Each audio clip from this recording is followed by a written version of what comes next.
What's up, YouTube? My name is Matt. This is the first video I've done of this, and I'm not sure what I'm going to end up calling it. But basically, I'm going to be doing a video every few days in March, discussing March Madness in college basketball. So why am I doing this? Basically, it's a release for my nerd energy. I'm a big fan of college basketball. I love statistics. Want to help you guys out, do better on your brackets. For those who just like college basketball and watch a lot of it, we can have some good discussions. You can agree, disagree with me. I'll do videos on stuff you guys comment on, your questions, disagreements, that sort of thing. So today's first topic, and what we're going to cover in this video, is picking the top 4 seeds. Now, I know this is not the most interesting subject of all, but the conference tournaments haven't started yet, and March Madness isn't here quite yet, so that's what we're going to start with first. I want to mention the difference between BPI and RPI because I'm a believer in BPI. The BPI is newer.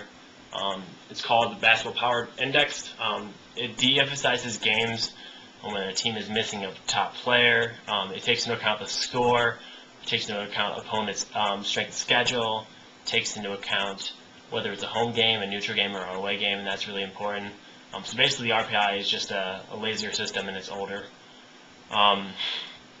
So in general, what do we look at when we pick the top 4? First, we want to know, how many games have they played against the top teams. We have different ways of looking at that: top, 25, top 50, top 100. So we want to make sure that they're hopefully playing a fair number of games against those teams. And then obviously, how many times have they won against those teams?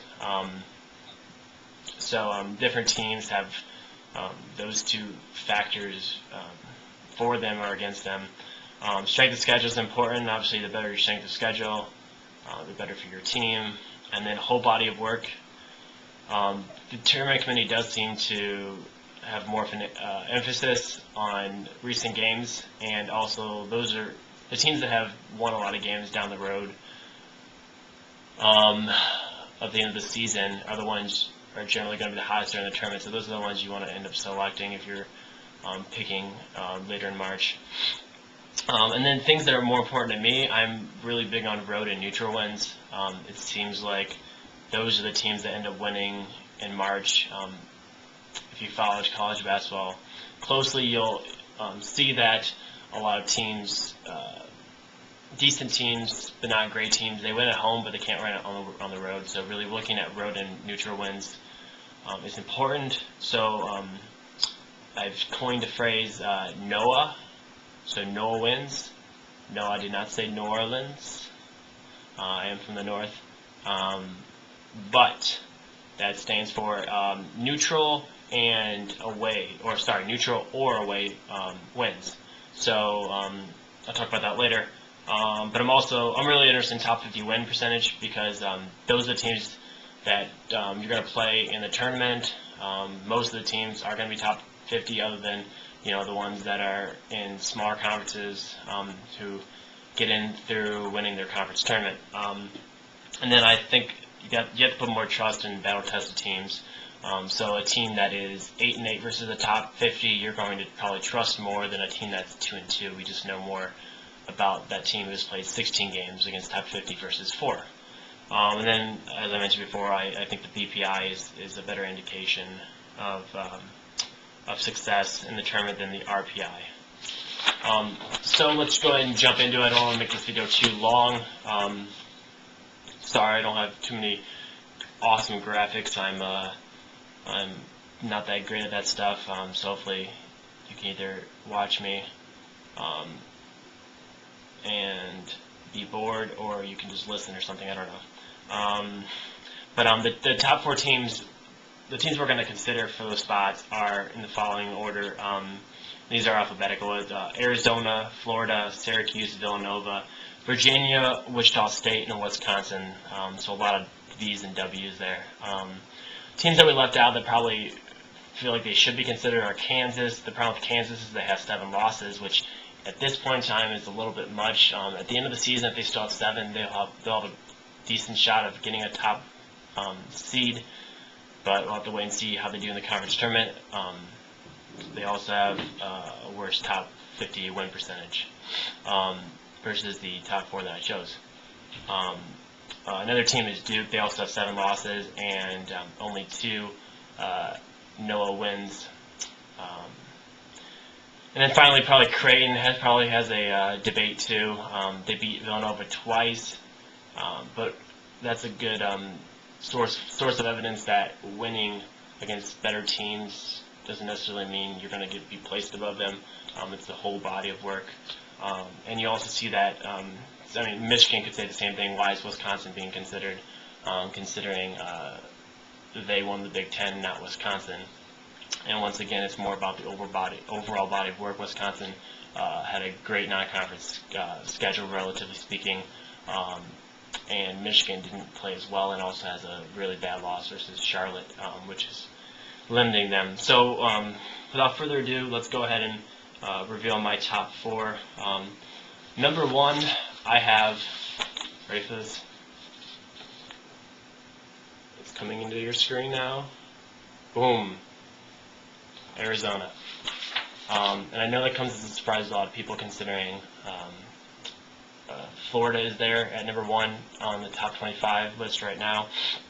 The reason I have Arizona number 1 is because they are 12-1 versus the top 50 and 19-2 versus the top 100. That's based on BPI. All this is based on BPI, which is better than the number 2 team I'll reveal in a second. They are in a really tough conference, Pac-12. There's no bad losses. They lost versus Cal and then at Arizona State in double overtime.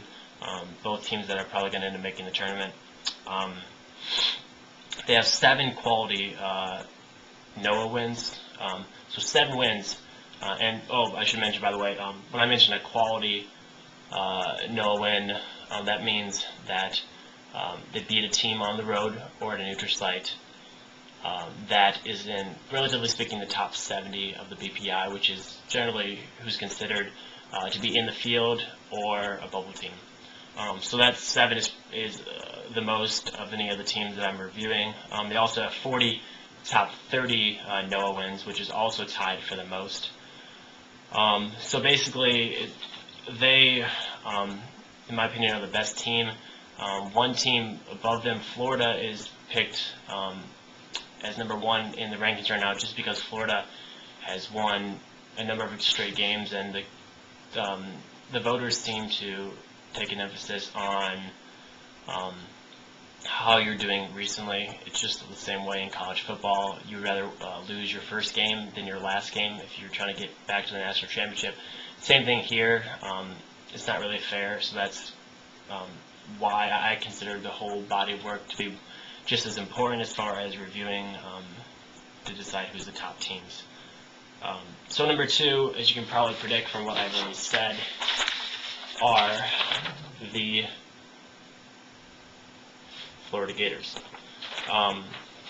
So they are 8-2 versus the top 50, 16-2 versus the top 100, which is the next best to Arizona in that statistic.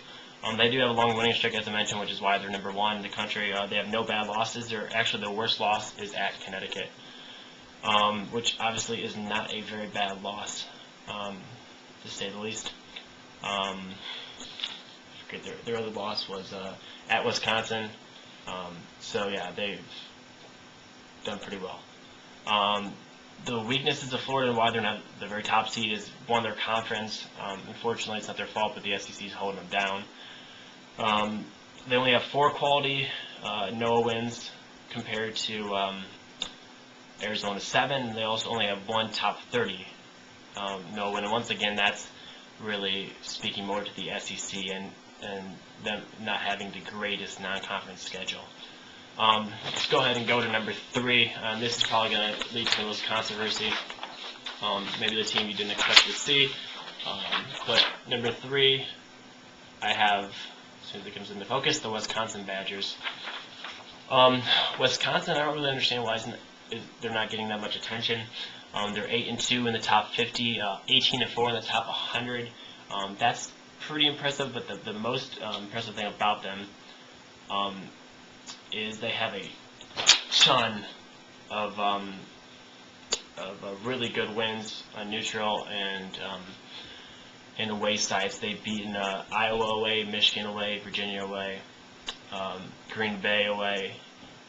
They've won at neutral site versus St. Louis, St. John's.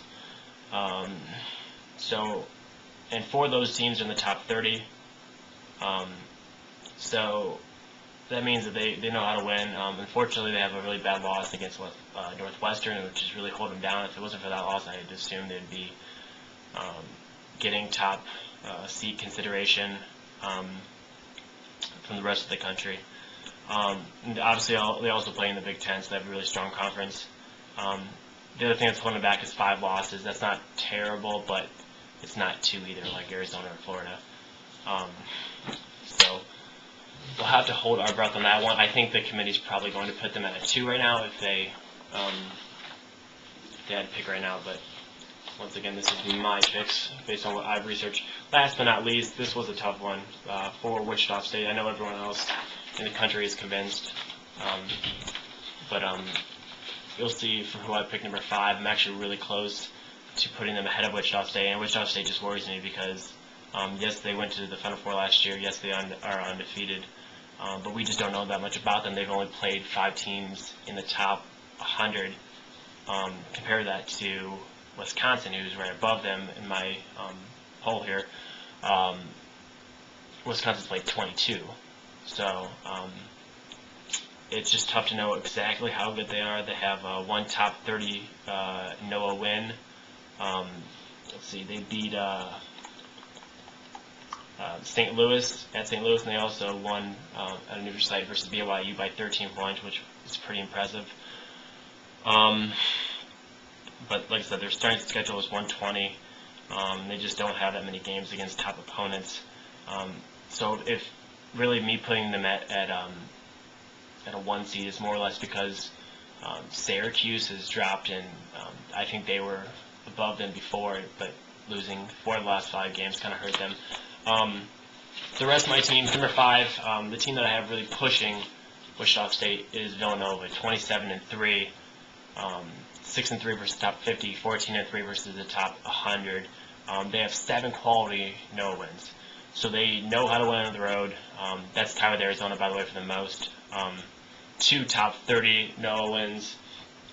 No bad losses. Their losses include at Syracuse, at Creighton, and then at home versus Creighton. So it sounds like Doug McDermott and Creighton has their number, but their losses are not very bad. They do play in the Big East, which is kind of down this year with the conference realignment. Really, they need to play more. They need to play better competition, and they're going to have a chance to play a couple top 50 teams probably in the Big East tournament. So that should help them if they can win those games and win that tournament. They might have a shot at a top seed. Moving along, Syracuse obviously dropped down after they lost 4 of the last 5 games. 8-2 in the top 50, 16-2 in the top 100. That sounds really impressive, and it is. Their problem, and this is kind of unique among all these teams, no one else has this issue, is they have 2 bad home losses. They lost to Boston College and Georgia Tech at home both recently, and none of these other teams have done that.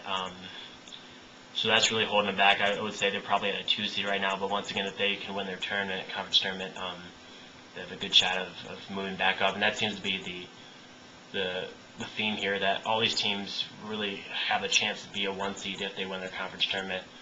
It's really huge. There's a chance to play at least 2, if not 3 quality teams in those tournaments. Number 7, I have Virginia, 7-4 versus top 50, 18-5 versus the top 100. It's not bad, but it is the worst out of those top 7 for that category. They do have 4 quality NOAA wins, so that's pretty good. They've kind of blossomed lately, so we'll see how they do in the conference tournament. Once again, they have a shot as well. And then I already mentioned why Kansas is in my top 7 in my consideration for a number 1 seed, but realize they do have a really good shot to win the Big 12, obviously, and they're going to probably get 3 really quality teams. So they could boost up their top 50 wins from 11-7 to 14-7, which would be quite impressive. Their strength of schedule obviously is their biggest asset, number 4 in the country. So anyway, those are my picks. Please send me your comments, questions, disagreements, whatever. Hopefully I'll have a new video every few days. Definitely, if you're into March Madness and you're doing a pool and you want to win, I definitely have a lot of statistics gathered from that, and I think I can help you have some ideas of who to pick and what upsets to put down, and who to pick for the national championship and all that stuff. Stay tuned. Also know that tonight's actually the first night that a team has a chance to make the tournament. So Harvard is playing at Yale. If they win, Harvard will be the first team, excuse me, in the tournament. So once again, I'm Matt. Send me all your comments, questions, message me, whatever you want to do, and I'll talk to you in a few days.